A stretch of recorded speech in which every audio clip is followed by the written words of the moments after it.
Next on C-SPAN, Deputy Defense Secretary Paul Wolfowitz. He talked about Iraq and answered students' questions here at Georgetown University.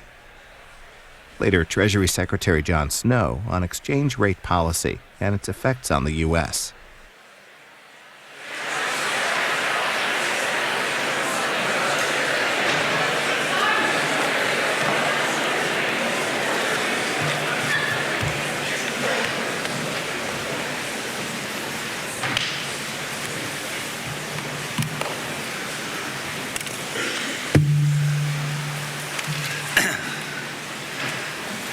Secretary Wolfowitz, welcome back from Iraq. Welcome to Georgetown University. Dean Gallucci, students, faculty, friends of Georgetown. I'm Casimir Yost. I direct the Institute for the Study of Diplomacy in the Edmund Walsh School of Foreign Service. The Institute manages the annual Oscar Iden Lecture on American Foreign Policy and Diplomacy. Mr. Iden was a 1924 graduate of the school. Over the quarter century that this lecture has been given, policymakers and policy critics have come to this podium addressing issues and themes in American foreign policy. In recent years, a number of our speakers have examined the intersection between force and diplomacy. During the 8 years of the Clinton administration, Georgetown students heard lectures from the then chairman of the Joint Chiefs of Staff, John Shalikashvili, Secretary of Defense, William Perry, two national security advisors, Anthony Lake and Sandy Berger, and from the Director of Central Intelligence, Georgetown graduate George Tenet, who continues in that office. Students also heard from congressional leaders Newt Gingrich and Lee Hamilton. Our premise is simple.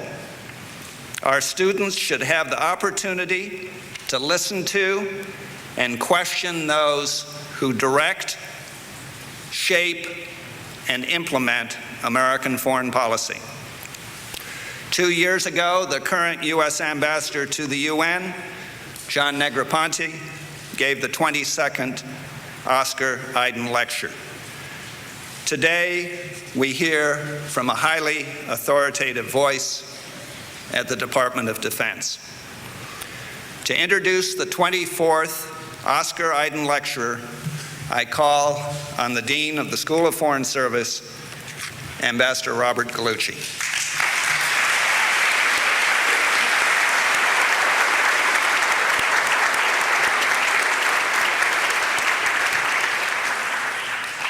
Thanks, Kaz, and thank you all very much for coming today. I would normally say that I'm pleased to have Paul Wolfowitz with us here this morning. But after recent events in Baghdad, I will say that I am both pleased and relieved to have him with us here this morning. We're grateful to you, Paul, for taking time out from your hectic schedule to come to Georgetown, particularly so soon after you returned from your visit to Iraq. In the nearly 3 years since he was named second in command at the Department of Defense, Paul Wolfowitz has become one of the most influential figures in shaping and in implementing the foreign and security policies of the United States of America. This powerful role does not come with the position. Deputy secretaries are not always such formidable players in policymaking. Dr. Wolfowitz has earned his status by the force of his ideas and his relentless advocacy of them. Dr. Wolfowitz brought to his current position a wealth of experience in government and in academia. He held senior Pentagon positions in 2 previous administrations. He also served in prestigious and powerful jobs at the Department of State. As Assistant Secretary of State for East Asia and Pacific Affairs, he was responsible for developing U.S. policy for an area of vital importance to American interests. Earlier, he led the policy planning staff, the department's influential in-house think tank. President Reagan subsequently named him ambassador to Indonesia, the world's largest Muslim country, a most demanding diplomatic assignment. Dr. Wolfowitz's academic credentials are equally impressive. Long regarded as one of the country's leading defense intellectuals, he was for 7 years the dean of the Paul H. Nitze School of Advanced International Studies. Now, many of you know that prestigious graduate school by the simple acronym SICE. But I must tell you, Paul, that in the MSFS program of the School of Foreign Service at Georgetown University, we know SICE simply as that other school. In the years he has been in government, Dr. Wolfowitz has not hesitated to champion bold and innovative policies. He has the knack, which all good senior policymakers need, of focusing on major issues and having his views on them heard. The positions he has taken have often made him a controversial figure, probably never more so than now. But he has the courage of his sometimes unpopular convictions and has always been prepared to argue that the policies that reflect them represent the right course for the country to take. There is an article on Dr. Wolfowitz in the November issue of that well-known scholarly journal, GQ. The piece comes with a large color photograph of the Deputy Secretary that I will not describe to you. It also comes with a paragraph that I will quote to you. Speaking of Dr. Wolfowitz and Iraq, the author says, "The piece consumes him now. It is first among his worries. He has made his life about tackling tyranny, regardless of risk or cost, whether it helps his party or not. And if civil liberties are worth fighting for, they're worth defending too. In Iraq, as in the Philippines, in the United States, as in Iraq." That, ladies and gentlemen, is the Paul Wolfowitz I have known, worked with, and respected for 30 years. The subject of Secretary Wolfowitz's Iden lecture this morning is Winning the Battle of Ideas, Another Front in the War on Terror. I know you will give his talk the careful attention it deserves. Following the lecture, Dr. Wolfowitz will be prepared to answer questions, especially from students. Ladies and gentlemen, please join me in welcoming the Secretary to Georgetown University.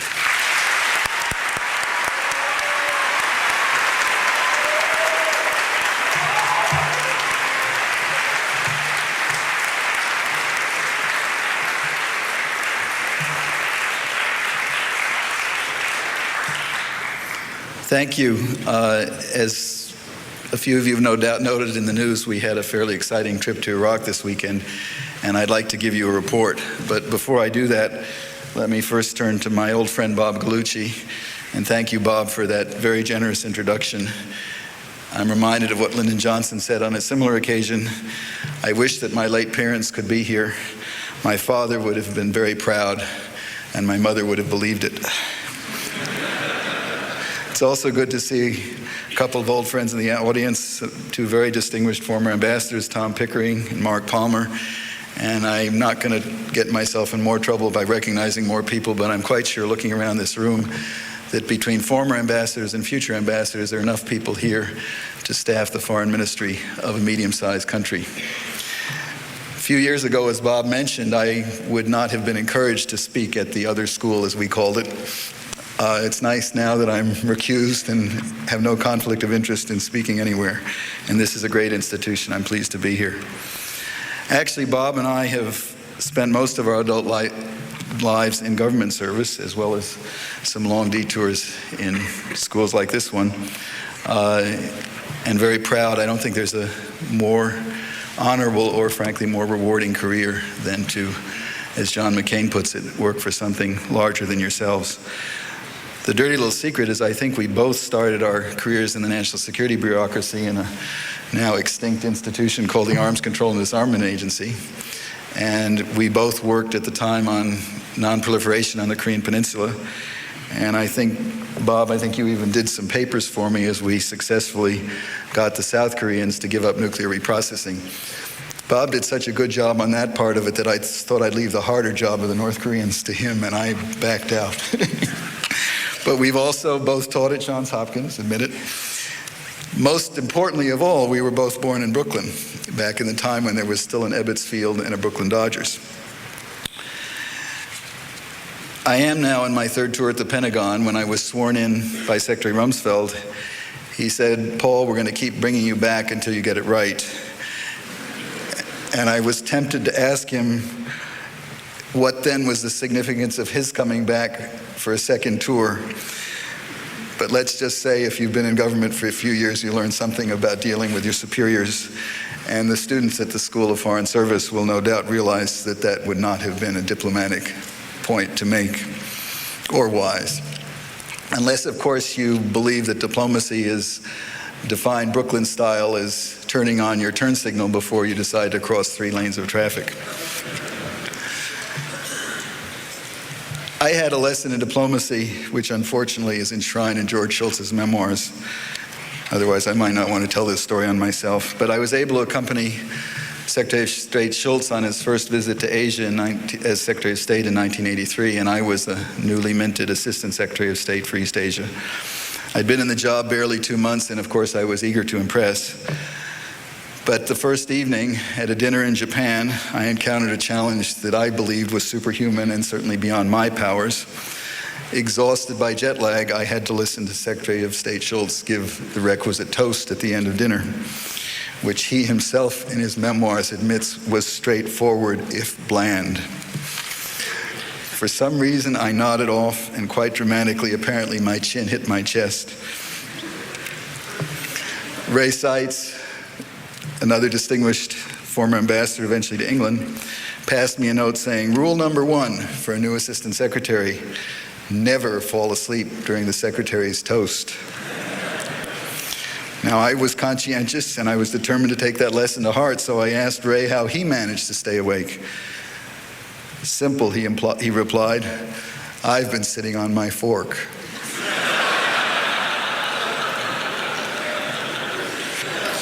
Of course, none of this escaped Shultz's notice, and he's written it in his memoirs, and he concludes the account by saying, "Diplomacy is a cagey art." I'd venture that Bob and Howie would agree with that assessment, and I think they can certainly appreciate from their present positions the art in another story that came by way of George Shultz that I used to tell when I was a dean. Shultz was once asked, what's the difference between management? After all, he had been the dean of the Chicago Law School, I think served in 4 different cabinet positions, and he'd been the CEO of Bechtel, a major corporation. And he was asked, how would you compare management in the private sector with government and academia? And he said, well, it's sort of like this. In the private sector, you have to be very careful what you ask for, because people will go out and do it. So you better want what you wish for. In government, you don't have to worry about that. You tell people to do something, check back 2 months later, and nothing's happened. But in the university, you tell people to do something, they look at you strangely and they say, who the hell do you think you are giving us orders? Well, now to be serious. I'd like to give you a report about my trip to Iraq. And I suppose I have to begin where the newspapers would always begin, which was Sunday morning.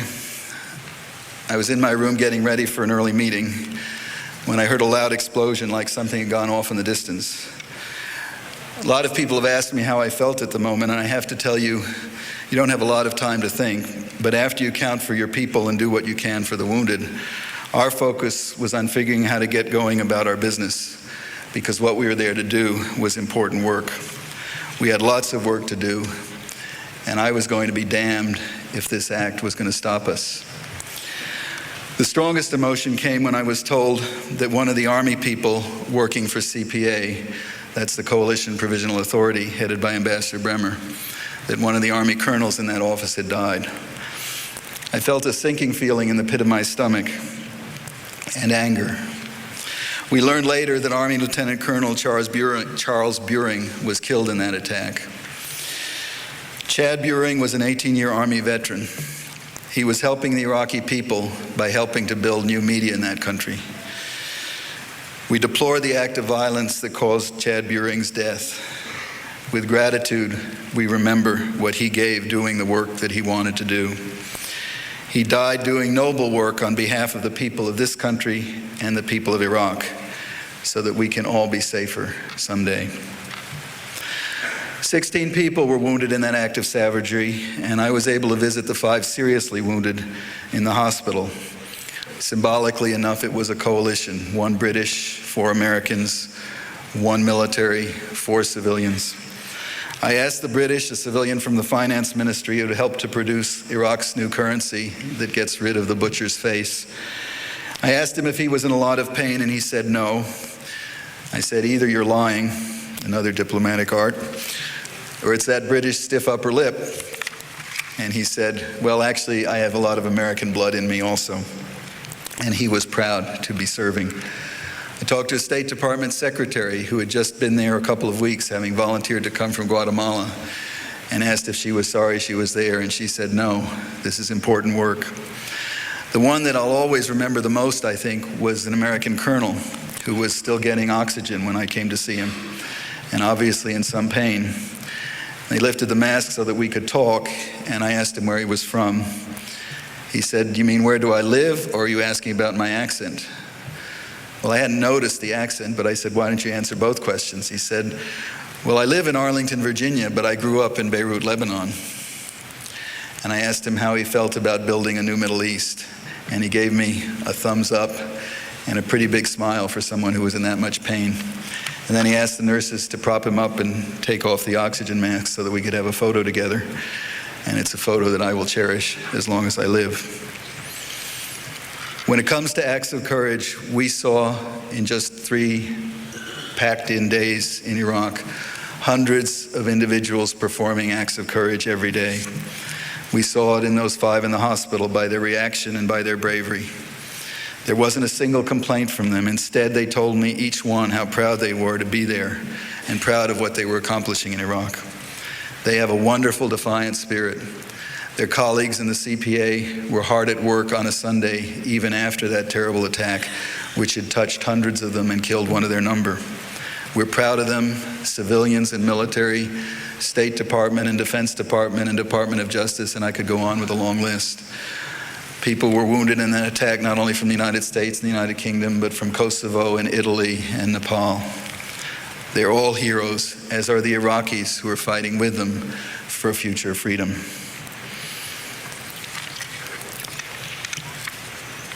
We went out later to inspect this devilish device with some 40 rocket launcher tubes in it that had been found not too far away. It was a true engine of death, which fortunately didn't function as well as its perpetrators had hoped. And it may very well be, when we get to the whole story, that in fact they were interrupted in the act of setting it up by 2 courageous Iraqi members of the new Facilities Protection Service who were wounded when shrapnel from the blast hit them bouncing off the walls. But it's a reminder that it doesn't take very many people to mount an attack like that.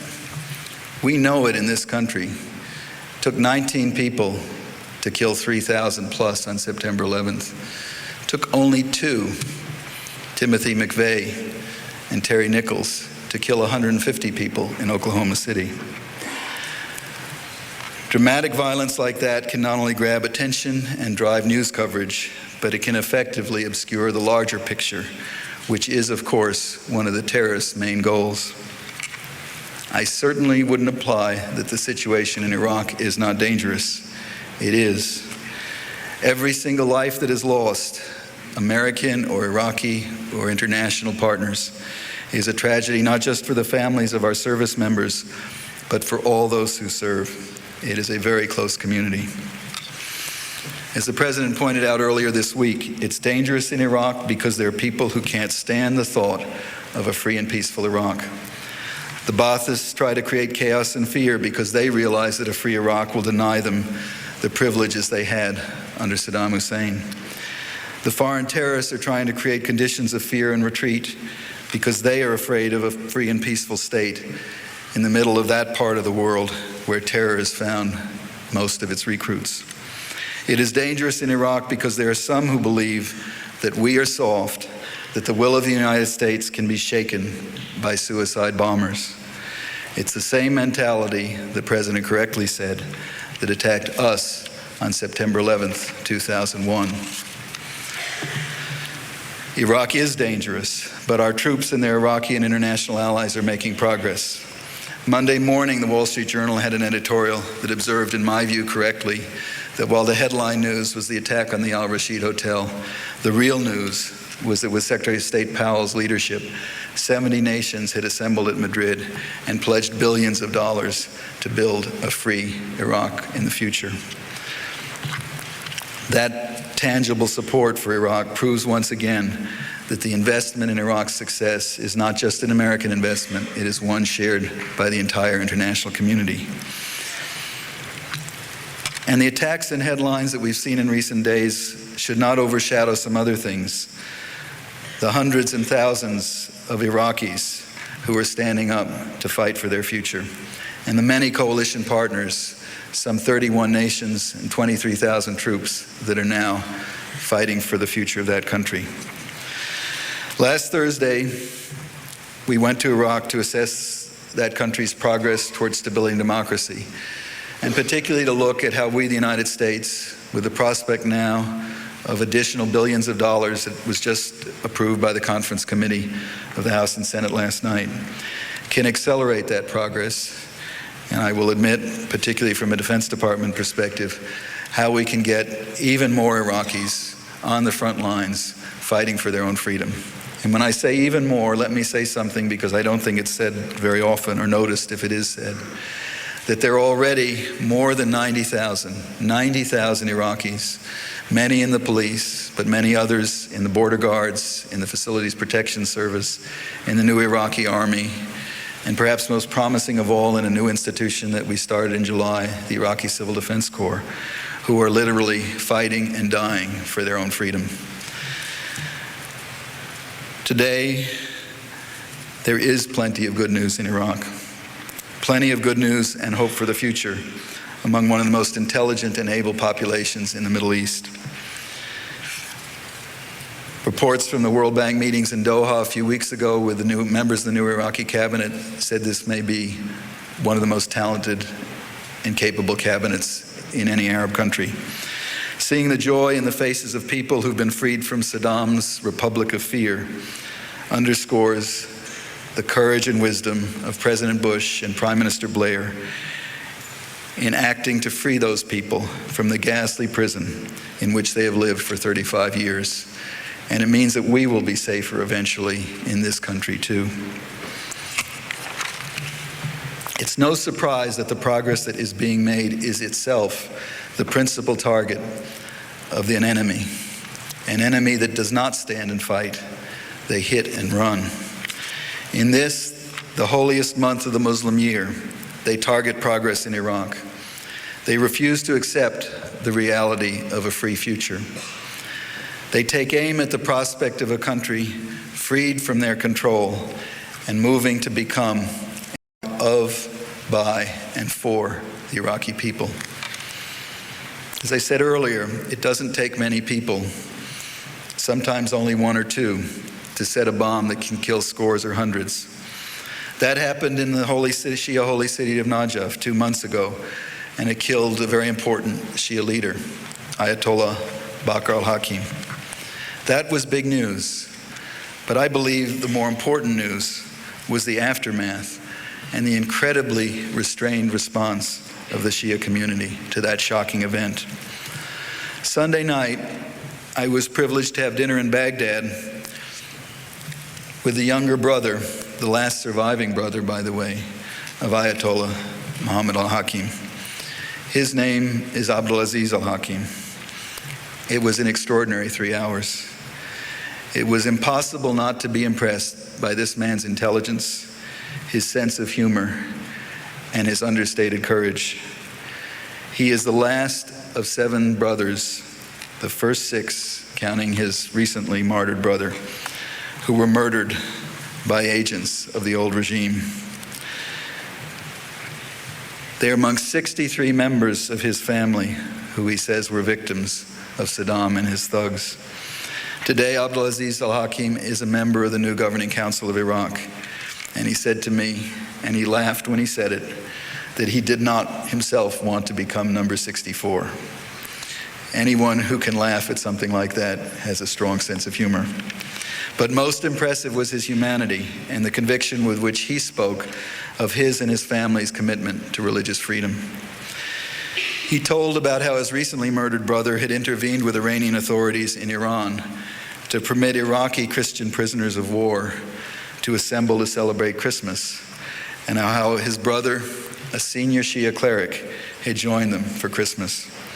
When his brother died, hundreds of Christians came by to pay condolences, many of them weeping inconsolably. As Abdulaziz al-Hakim observed to me on Sunday quite shrewdly, it might be possible for a few of them to have been pretending, but certainly not all. He then went on to talk about how their late father is described in A History of Modern Iraq as having defended the Jews of Iraq even after 1967, when it became particularly difficult and dangerous. This man clearly comes from a family that boasts of courage and tolerance, and he stands firmly in their tradition. Now, let me hasten to add, before I once again get unfairly accused of painting rosy scenarios, that I don't believe that the person I talked to was necessarily a saint, or that I can judge everything from a 3-hour dinner. I don't necessarily know that everyone in his organization shares the views that he expressed to me. And I imagine if we probe deeper, that he and I would disagree, just as he would disagree with many Americans, about some important questions about the role of religion in society or the role of women in society. It's not perfect. But with leaders like that, particularly coming from the Shia clerical community, which so many people have told us we have so much to fear from, I think, in fact, there's strong reason to be hopeful. We went to the predominantly Shia town of Hilla in the south, which is known, among other things, for being the site of one of the most horrible of the scores of mass graves that have been discovered since the fall of Baghdad. We met with some amazing women who were organizing a center for women's rights. The majority of them, I would say, or at least a great many of them, in traditional Muslim dress.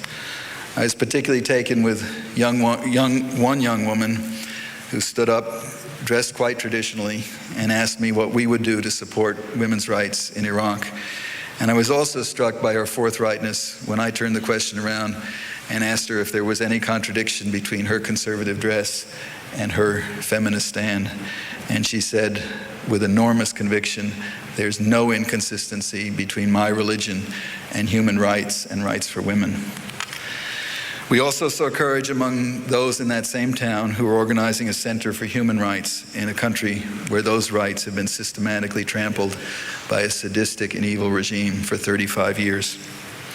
Then we visited Kirkuk, a very different city in northern Iraq, with a very diverse population of Kurds and Arabs and Turkoman and Christians.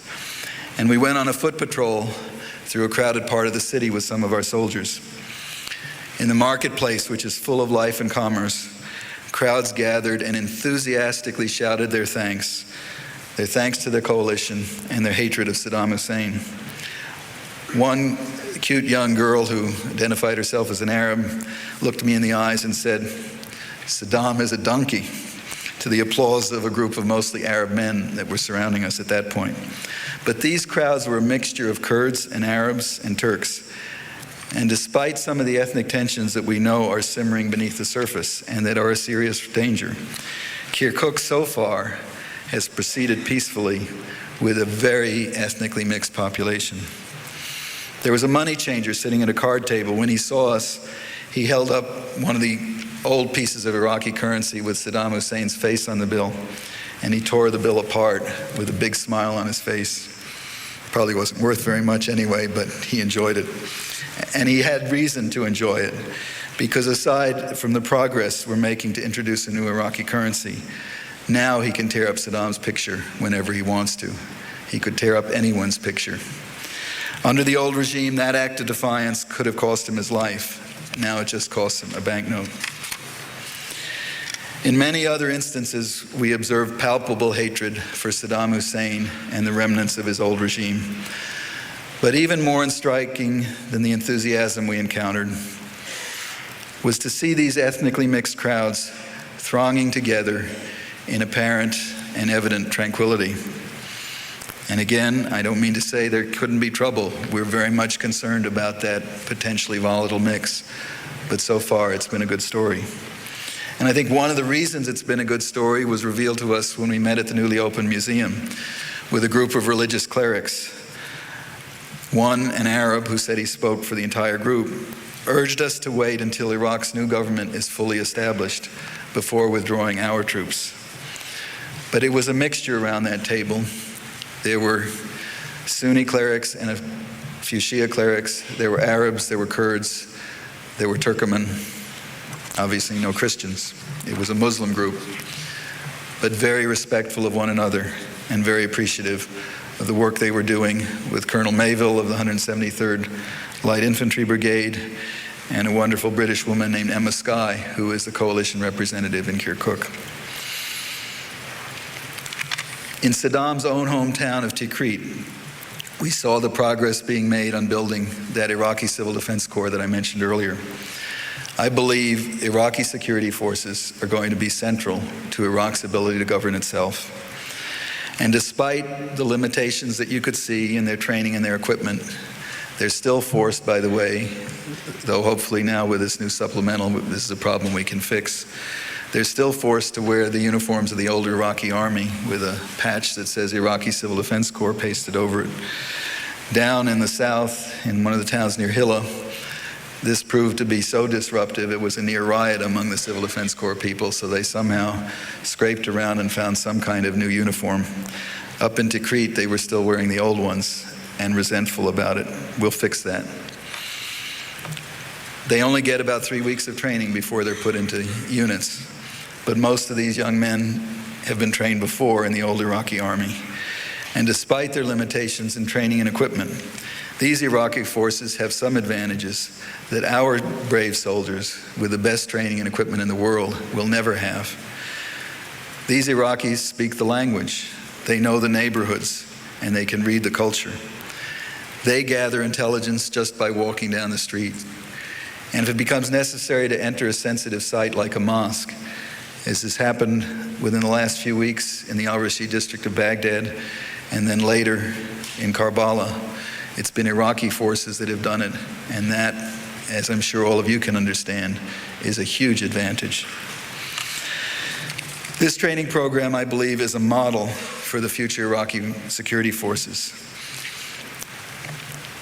The numbers keep growing. At least 90,000 people are now in those various elements: the police, the Civil Defense Corps, the Facilities Protection Service, the new Iraqi Army, and the Border Guards. They are fighting. They are sometimes dying. In fact, as many Iraqis, not as many, but more than 80 Iraqis have died fighting for their country since the 1st of June, which makes them not only in their numbers, but unfortunately in their casualties, by far the second largest member of the coalition. And they're making a difference. We visited the police station, I think it's called the Jadida police station in southern Baghdad on Sunday, and met with this remarkable man who I had met in July when he was the head of the police academy. He's now the deputy superintendent of police in Baghdad. Very proud of the work he's doing, and he has every reason to be proud, because the following day, when a Yemeni suicide bomber carrying a Syrian passport attempted to attack that police station, Iraqis stood and fought, and they stopped the attack and they captured the bomber. All of these important local developments are taking place against the backdrop of important international developments. Even though the terrorists have done their best to distract the world, the donors conference in Madrid last week made international headlines, as it should have. The international consensus seen at Madrid was consistent not only with the unanimous adoption of Resolution 1441 last year, but also of Resolution 1483, which lifted sanctions on Iraq back in May, and earlier this month of Resolution 1511. President Bush and Secretary of State Powell have placed a high priority on reaching that third post-war resolution, which spelled out an international consensus for how to move forward in Iraq and to establish a multinational force in Iraq under U.S. command. In addition to those resolutions, 90 countries have contributed troops, treasure, and other material support. The truth is, this government, our government, has pursued a consistent policy of working with allies and partners in a way that I like to call intelligent multilateralism. It certainly doesn't make sense to talk about unilateralism anytime, and certainly not now.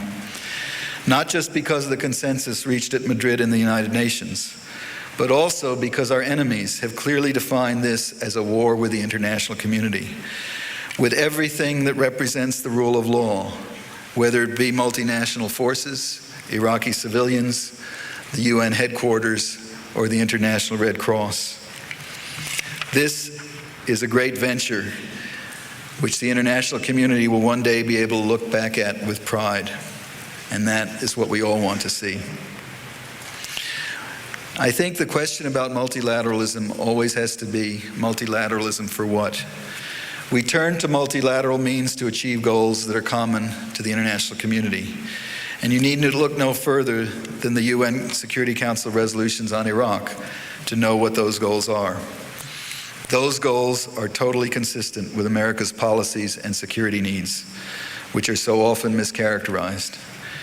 We do need to do a better job of explaining our policies abroad, because that is part of winning the war on terrorism, the battle of ideas. Some try to say that there is a war on Islam. There is certainly no war between the West and Islam. There is a battle against the Muslim mainstream, against such underlying values as the rule of law. But this battle is being waged by the same vicious extremists that are waging war against what they believe we stand for. It is a false distinction, whether we're talking about the Quran, the Bible, or the Geneva Conventions. There is a common, universal regard for human life. There are fundamental moral protections for human rights and the lives of the innocent. These extremists kill without reservation. They corrupt the hopeless with false promises that suicide and murder are the path to heaven. And they use holy places and orphanages and hospitals as military platforms. But they are only a small minority of the more than 1 billion Muslims in the world. They have not only declared war against Islam, but against the civilized world. We saw that on September 11th, 2001, when hundreds of Muslims were among the innocent thousands who died that day. I saw it firsthand on Sunday when they attacked people sleeping in their beds in a hotel. We saw it in the attacks against the International Red Cross and the UN headquarters in Baghdad. We saw it when they exploded a bomb outside one of the holiest shrines of Shia Islam, killing one of Iraq's most important potential leaders. These factors and more make moderate Muslims and the rest of the civilized world natural and necessary allies. That puts us on the same side as the majority of the world's Muslims. Clearly, we face a struggle over modernity and secularism, pluralism and democracy, real economic development. Those ideas scare extremists because their success, the success of those ideas, would mean the lessening of the terrorists' iron grip on the people they seek to control and oppress. That is exactly why the terrorists are fighting along with the remnants of the Saddam regime in Iraq today. They fear what success in Iraq will mean for them. Given the scope of the evil of the terrorism we now oppose, this fight for a just and peaceful world is not one to be waged only by the United States or only by the countries of the West. It is a fight that is being fought and must be fought by all who aspire for peace and freedom. For that aspiration is what the terrorists seek to destroy. And it is a fight that must be fought most emphatically in the Muslim world and by Muslims themselves. So part of our outreach must go beyond governments, good ones as well as bad. We must reach out to individuals because they are the real focal point of liberal democracy and of the rule of justice under law. They are the true engines of change. We must become, I think, more attentive to moderate voices in the Muslim world. For the better we can be in encouraging and amplifying those voices, the more effective we will be in leading the world, as the President said, toward those values that will bring lasting peace. And I would point out that Americans aren't the only ones who suffer from vicious mischaracterization in the battle of ideas. Recall the bombing in Najaf that took the life of Mohammed Bakr al-Hakim. Some speculated, many here in the United States, that horrendous act would lead to attacks of Shia on Sunni. But instead of violence, hundreds of thousands of people turned out to mourn and to witness the funeral procession of Ayatollah Hakim as it passed by. And they behaved in a manner like their behavior back in April at the remarkable re-inauguration of the Arbaeen pilgrimage. They behaved with remarkable calm and restraint. I know from my own experiences that there are serious discussions going on among Muslims throughout the world who want to move their community into modernity. Unfortunately, we so often see that the shrill rhetoric of extremism many times drowns out the more moderate voices. In reaching out to the Muslim world, it is essential that we all carry our share of the burden. Like the Cold War, the global war on terrorism is a war of ideas, and it promises, as President Kennedy said a long time ago, to be a long twilight struggle. This country will do its part and finish the job it has begun in Afghanistan and Iraq, and will find more ways to support moderate Muslims the world over. But this is a fight that cannot be won by the West alone. In fact, the fight against the killers who pervert and exploit a great world religion is most effectively fought by Muslims themselves. It is more appropriate for Muslims to refute the extremists' false arguments that Islam condones terrorism and suicide bombing, or the killing of innocent men, women, and children. Muslim voices are the ones that will be most effective in calling for the reform of madrasas that deny Muslim children any opportunity to cope and excel in the modern world. Muslims are the only ones who can dispute theologically the extremist teachings that are distributed free to millions. And many good, decent Muslims have spoken out against those who have tried to hijack their religion. Unfortunately, all too often, they have to do so in the face of threats and intimidation from well-funded extremists. We should do everything that we can to support those moderate voices and assist their courage in speaking out. And that is just one of many reasons why it is so important for us not only to succeed in Iraq, but also to achieve a peace between Israelis and Palestinians. Because when those two goals are attained, moderates throughout the Muslim world will be able to stand taller and stronger, because they will have two important successes that will greatly strengthen their hand. My own experiences throughout the years have taught me that when we appeal to and support those who advocate the values of human dignity, free speech, equal justice, respect for women, and religious tolerance that President Bush spoke of in his State of the Union message last year, all the things that America stands for, things can and do change.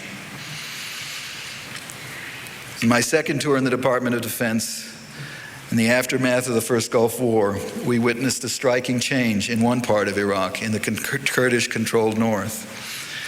We saw an example of the kind of self-government that Muslims can achieve, giving the lie to those who say that Islam and democracy are incompatible. There, beyond the reach of Saddam's regime, but unfortunately still under the same UN sanctions, people enjoyed and enjoy today a level of prosperity that far surpassed the rest of the country. I know that here at Georgetown, you have a keen interest in these things, and you understand that ideas like pluralism and tolerance and self-government evolve with time, with persistence, and with hard work. It was that way in our country. It's taken us more than 2 centuries to get to where we are now, and we're certainly not perfect. Based on my own experiences with Muslims, not only during my 3 years as U.S. ambassador to Indonesia, but with Arabs and Turks and Bosnians and Pakistanis and Malaysians and many others. My own outlook is prudently optimistic, despite the many obstacles. I believe there are hundreds of millions of moderate and tolerant people in the Muslim world who aspire to enjoy the blessings of freedom and democracy and free enterprise and equal justice under law.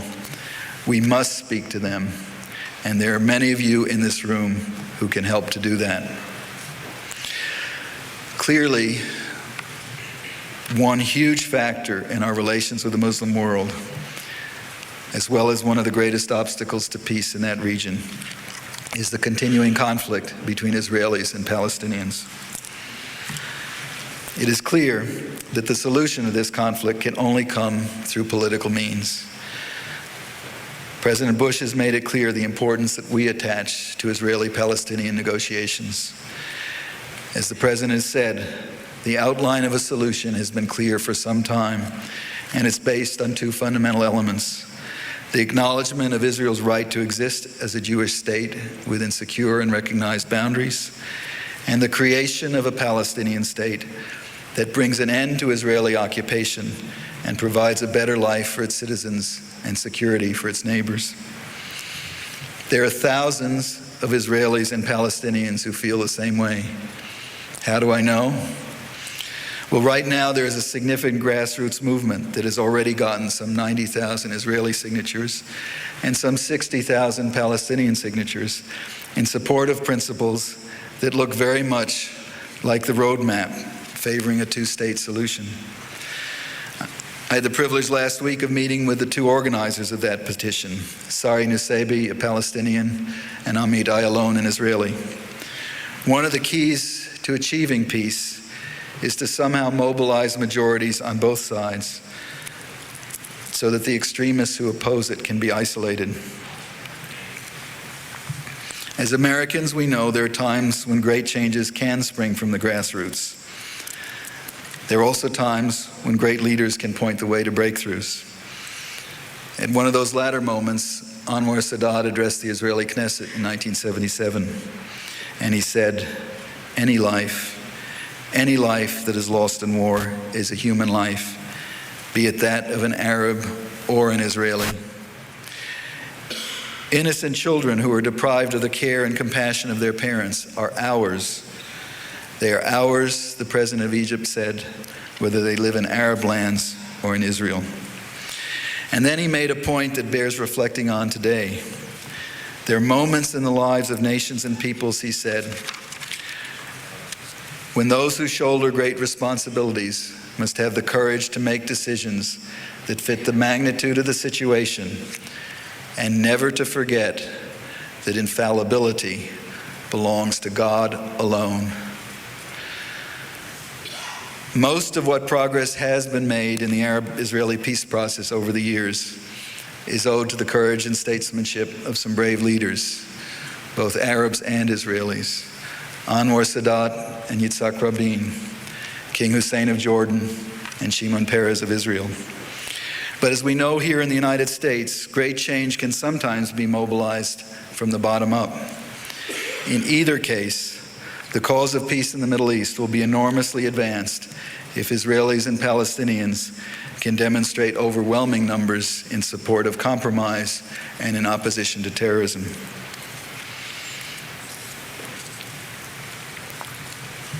Achieving the President's vision of two states living side by side in peace will be difficult. As the scenes of suffering and carnage that we witness so often in the Middle East clearly attest, one of the greatest obstacles to achieving that vision is terrorism. 20 years have passed since 241 U.S. Marines stationed in Beirut as peacekeepers were killed as they slept when a truck loaded with explosives slammed into their barracks. Even more than that deadly attack, the withdrawal of the Marines told the world and told the terrorists that terrorism succeeds. 20 years later, we will send them the opposite message.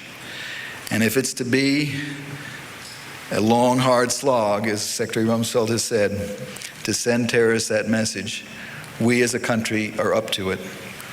We can't afford to do anything less. We can't afford to quit on the battlefield, and we can't afford to quit in the battle of ideas. We can't, and we won't. Now is the time for boldness and action. We are fortunate to have a president who is willing to make decisions that do fit the magnitude of the situation we face.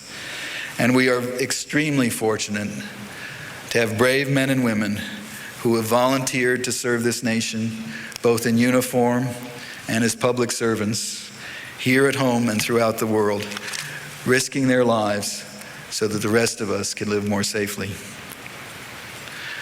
I'd like to close with one more story from my diplomatic years, if you'll indulge me. I think some of you know, Tom, Mark probably went through this experience.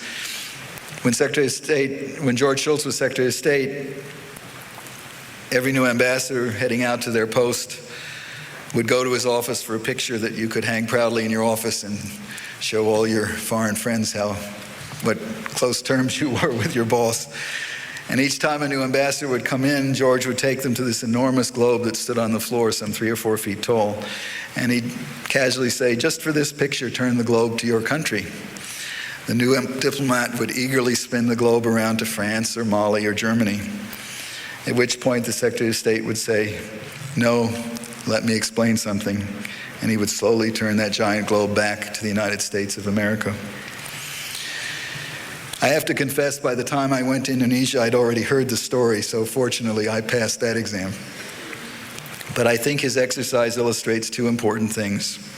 First, the security of this country is legitimately first and foremost in our minds. And second, that people around the world look to the United States for leadership.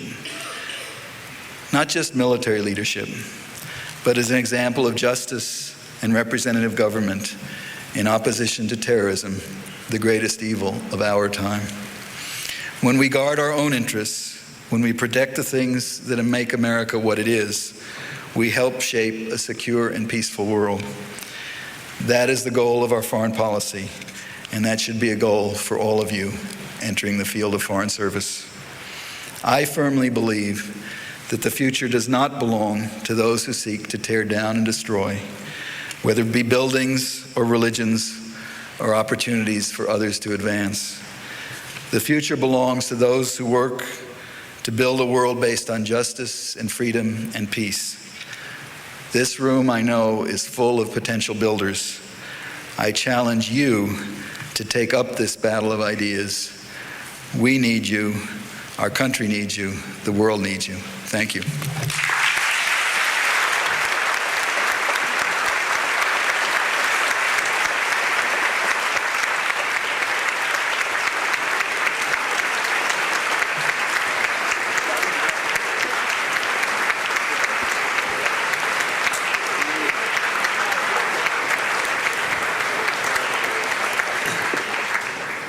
Thank you, Secretary Wolfowitz, for those remarks. Let's move quickly to questions. If you want to ask a question, line up behind the mic. Please keep your questions as short as possible so that we can maximize the opportunity for interchange with the Secretary. Paul. Hi, my name is Courtney Radge. I'm a second-year MSFS student. I'm going into international journalism. And I'd just like to quote from what you said, that those who advocate free speech and the things that the U.S. stands for can and do change things. I'd like to point out that our freedom of speech was taken away here when they had a banner, and that was a free expression of speech. And I think that's a shame in a university like this, first of all. Anyways, my question has to do with the Israeli-Palestinian conflict. You said that you need to look no further than UN resolutions, that you need to respect communal universal human rights, the Geneva Convention, etc. And I was wondering if this applies to Israel as well. You have the Chief of Staff coming out and saying that the Israeli security policies towards Palestinians are harmful to Israeli security and to Palestinians. They violate Geneva Convention 53 and tons tons of other human rights of these Palestinians. So I'm wondering, is the president, as you said, he's ready to make decisions of the magnitude needed for change? Is he ready to make decisions in the Israeli-Palestinian conflict that will lend greater support to the Palestinians and ask the Israelis to stop these policies that are detrimental to the Palestinians and adding to the hopelessness that may be at the root cause of some of the suicide bombings?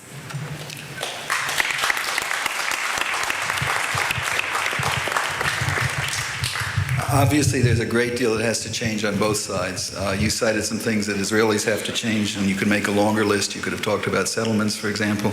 The president has talked about settlements. He's talked about the wall. He's talked about the suffering of Palestinians under Israeli occupation. There's no question that the president is prepared to put pressure on the Israelis to change. There also has to be change on the Palestinian side. And I really do believe that the single greatest obstacle is terrorism. If the Palestinians would adopt the ways of Gandhi, I think they could, in fact, make enormous change very, very quickly. I believe the power of individuals demonstrating peacefully is enormous.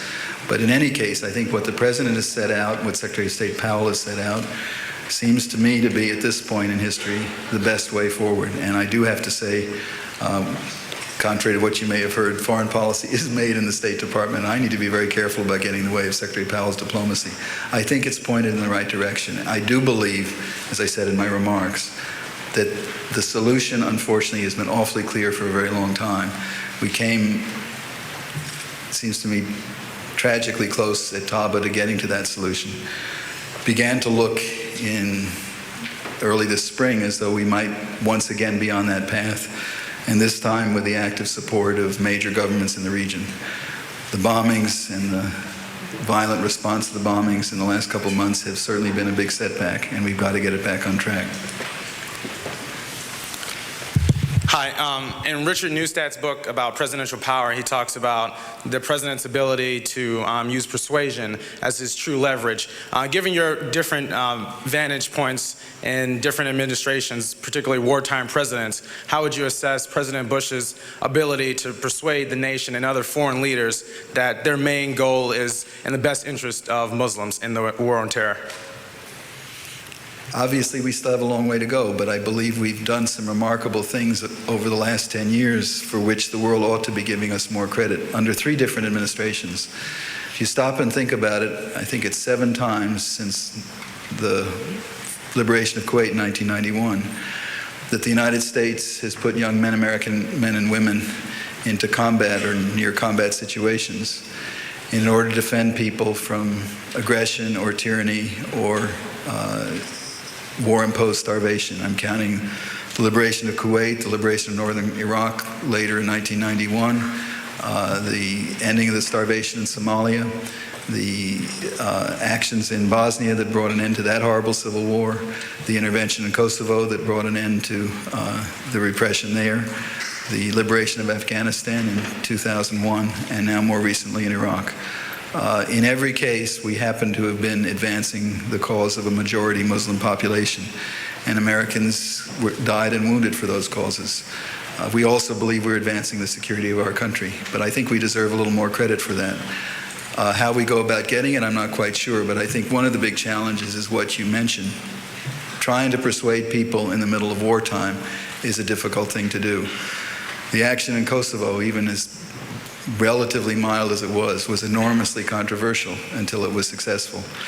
I think as we move forward a year or 2 from now, when people look back on this, when my friends in Indonesia, who now are so critical of what we're doing in Iraq, have a chance to actually visit Iraq and hear from Iraqis what's been done for them and what they're doing for themselves, I think that opinion will begin to change. But other things have to happen as well. I mentioned the Arab-Israeli issue. That is obviously a key. But finally, this particular battle of ideas is not only fought in news media and newspapers and books and public debate, it's also fought in those madrasas that I referred to, where poor children are given a chance to get off the streets and to study, but what they're taught there is not real learning. It's not the tools for coping with the modern world. It's the tools that turn them into terrorists. So I think, again, education, but in a way that we've never had to think so seriously about it before. Making funds available to the thousands and thousands of moderate religious schools. And this country isn't very good at supporting religious schools. We have some constitutional difficulties there. But I saw in Indonesia how what they there call pesantren, Muslim-based boarding schools, had been a vehicle of giving poor children a chance to succeed in the world, and teaching them that their religion is a religion of tolerance, and teaching them to respect other religions in their country. So schools like that, which don't get Gulf oil money, ought to be able to get support from the rest of the world. That's part of this battle as well. But just go back and read our own Civil War. Persuading people in the middle of war is a difficult challenge. Success, though, in the end of the day, also persuades people. Secretary Wolfowitz, with Iraq having been labeled as the central front in the war on terrorism, and with much focus having been put on Iran, I have the following question. The radicalization of Islam in countries such as Malaysia and Indonesia can be traced to foreign Wahhabi ideological influences. Should the global networks of Wahhabism be confronted as perhaps one of the, if not the core base of bin Ladenistic terrorism, and if so, how? It's a huge question, and it's a good question. I'm going to just bite off a small piece of it, but I would question a little bit the premise, that phrase, the radicalization of Islam in Indonesia.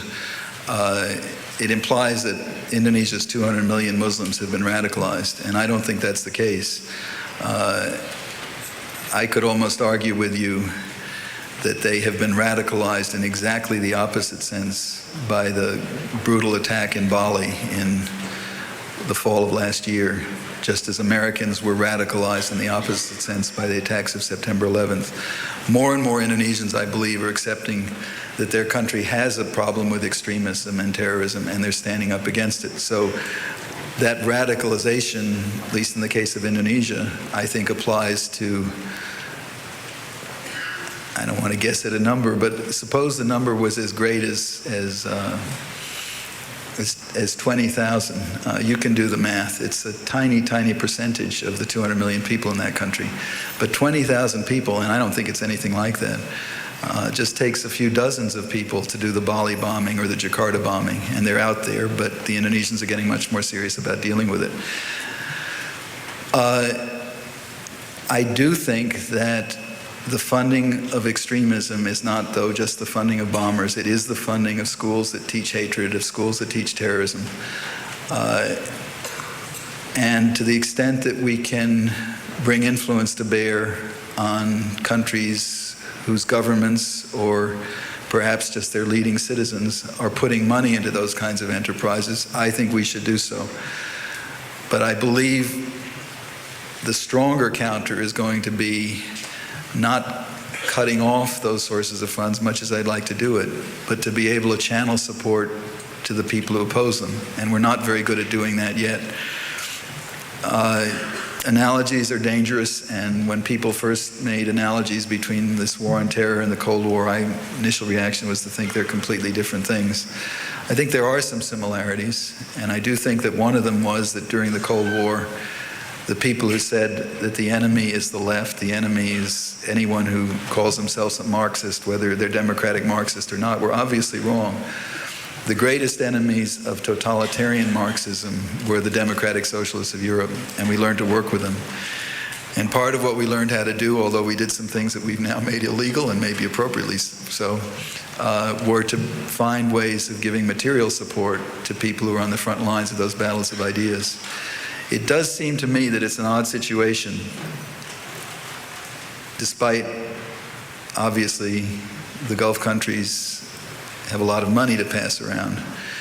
But it's an odd situation where some of my friends in Indonesia, who are exponents of moderation, have difficulty in this world getting funding for moderate libraries and schools that can teach young Muslims the true teachings of their religion. But the extremists can go around the world and get large quantities without any difficulty. It's not that we lack the resources, we lack the means to deliver them. And that's a challenge that we need to work on, I think.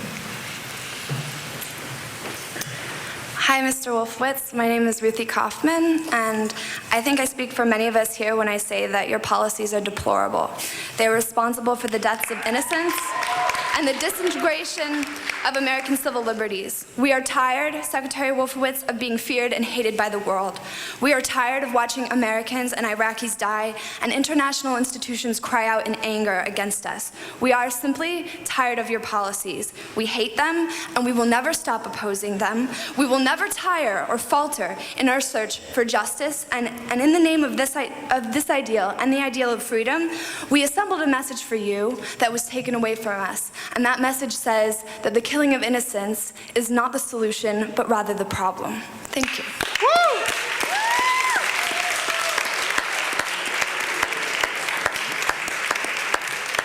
I have to infer from that you would be happier if Saddam Hussein were still in power.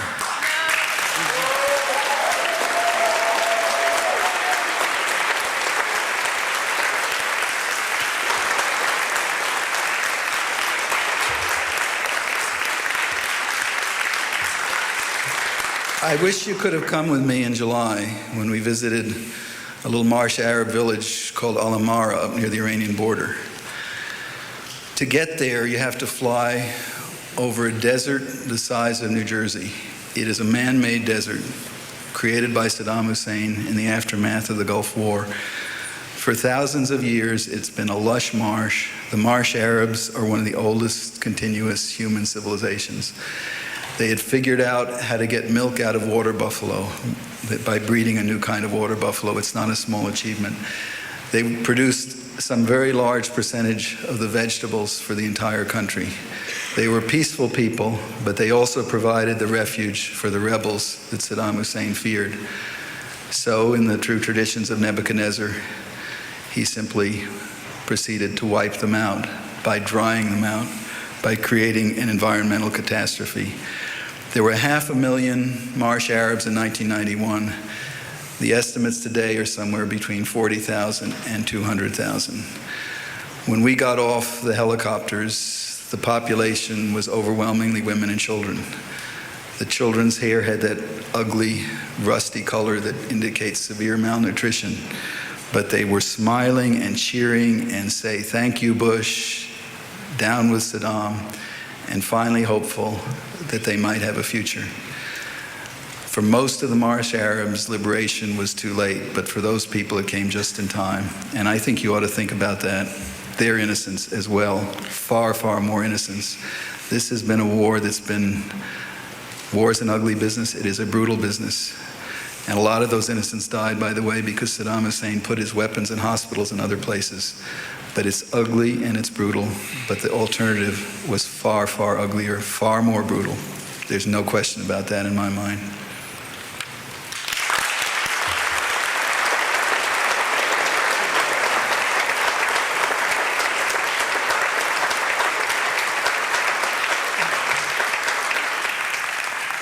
We'll take two more questions.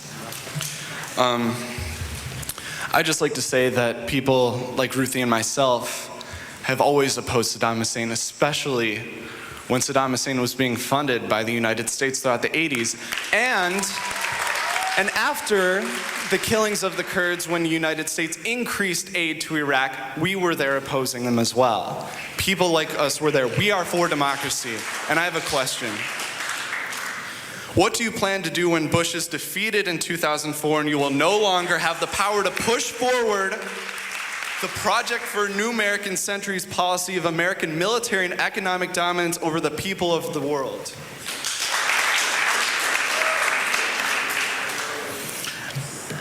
I don't know if it was just Freudian or you intended to say it that way, but you said you opposed Saddam Hussein, especially when the United States supported him. It seems to me that the North Star of your comments is that you dislike this country and its policies. Let me finish. I let you finish. All right, sorry. And that it seems to me a time to have supported the United States and to push the United States harder was in 1991 when Saddam Hussein was slaughtering those innocents so viciously. Look, let's back up a little bit. You and I should both calm down a little here. Okay.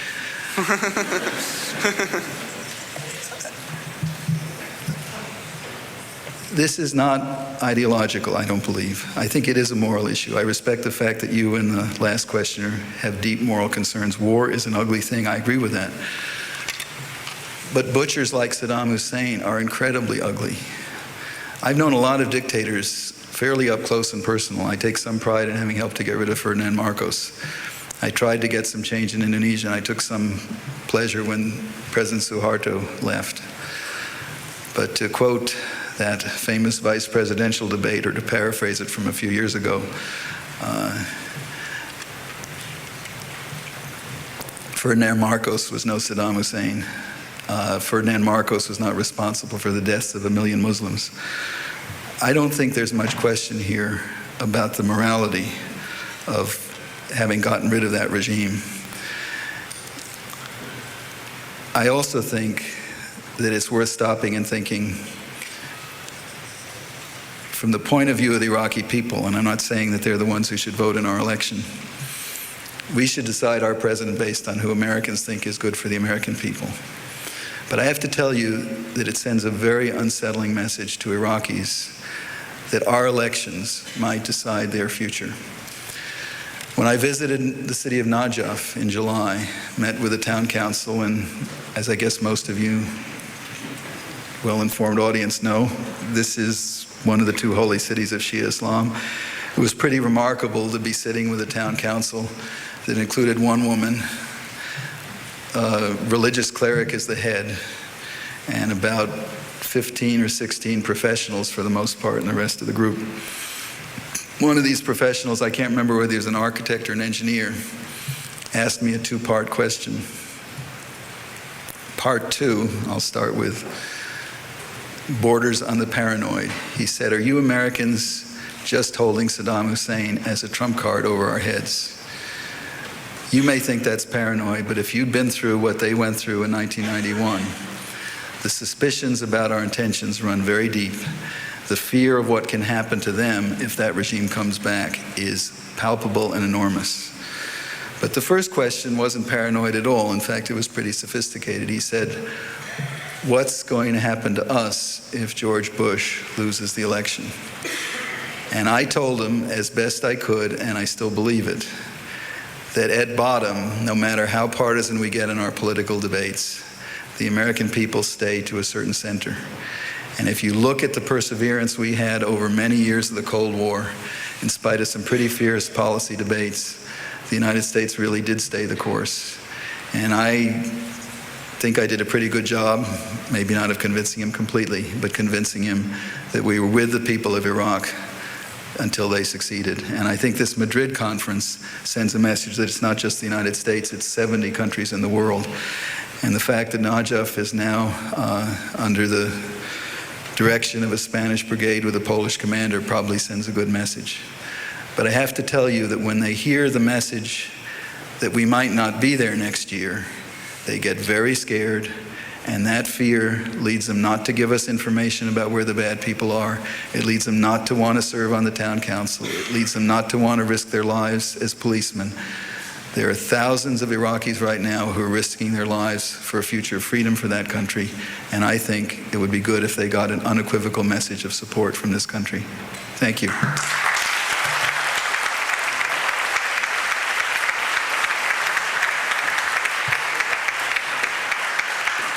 Last one.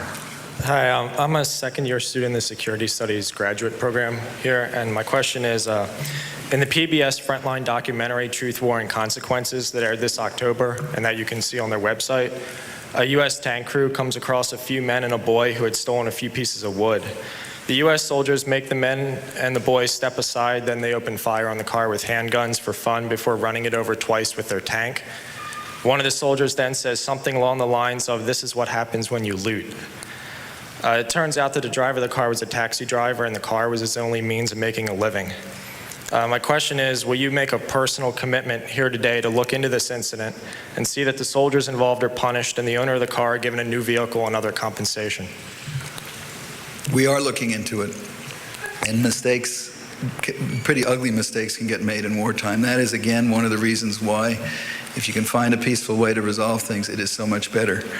I would remind everybody here, I don't think you need much reminding, it wasn't so long before that incident when people were saying, why don't you shoot a few looters in Baghdad, because this looting is causing terrible disruption. It's causing the looting of the National Museum, although that begins to look as though it may have been a different kind of activity. Looting has been a serious problem. I don't know what mistakes, why those mistakes were made in the particular incident that you described. I do know that the best way to change that situation is not to put more American troops into Iraq to deal with the security problems there. It's to get more and more Iraqis on the front lines. They are much less likely to make those mistakes. And if they do make those mistakes, it's an issue not between the United States and the Iraqi people, but between Iraqis. So it's a legitimate question, and we're looking into it. Thank you. I hope the press holds you to it.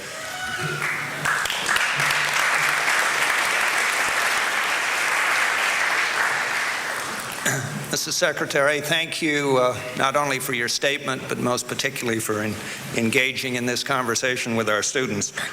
Let me now, in closing this, ask Dean Gallucci to present the Oscar Iden plaque, which states, "This plaque is presented in appreciation to the 24th Oscar Iden Lecturer, Paul D. Wolfowitz, Deputy Secretary of Defense."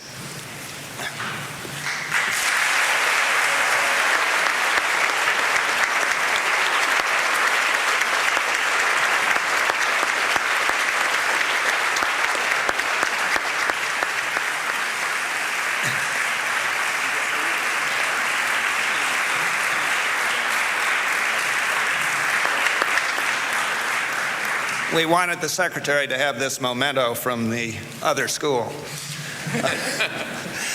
If you would just remain seated for a few minutes while the Secretary leaves the room. Thank you so much for being with us today, and thank you especially to those who asked questions.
If you visit